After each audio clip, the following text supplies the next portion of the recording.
L'idée de ce grand débat sur la transition énergétique, c'est de mettre en mouvement tous les acteurs de la métropole, de nos 24 communes, qui souvent n'ont pas attendu les institutions pour agir.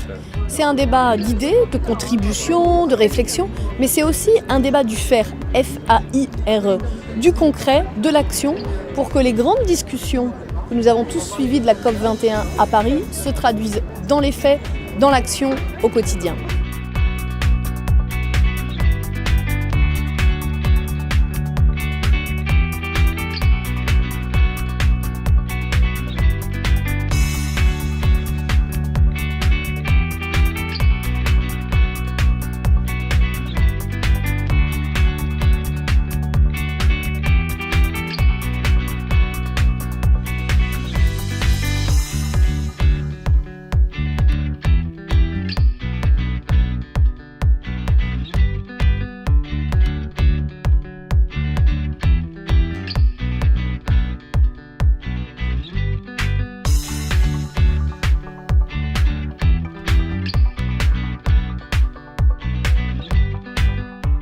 S'il n'y avait pas eu ces ateliers, s'il n'y avait pas eu cet accompagnement, on ne se serait jamais lancé par nous-mêmes dans cette démarche.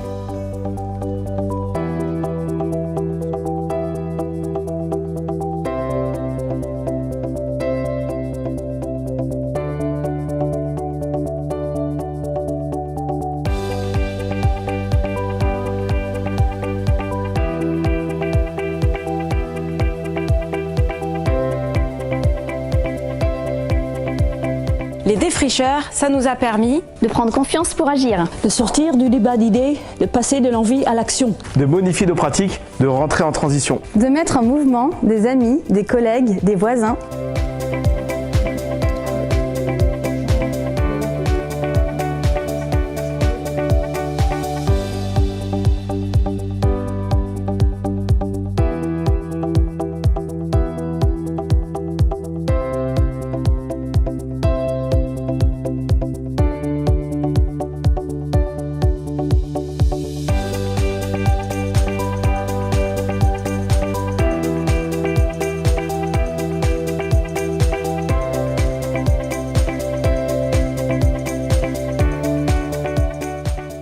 En 2050, il y aura au moins 45% de la population qui sera acteur du marché énergétique. On essaie de voir comment les citoyens peuvent être aussi du côté de la production et du partage d'informations.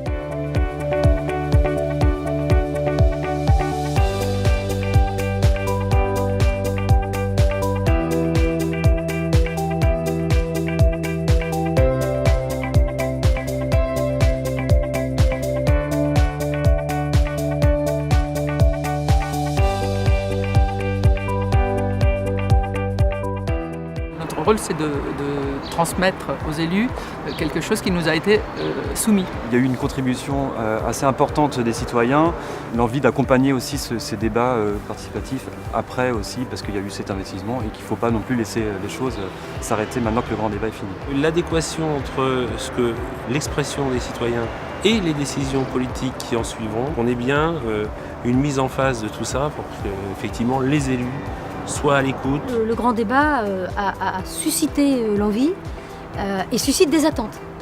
Et il sera important de ne pas décevoir, donc les phases ultérieures vont être très importantes.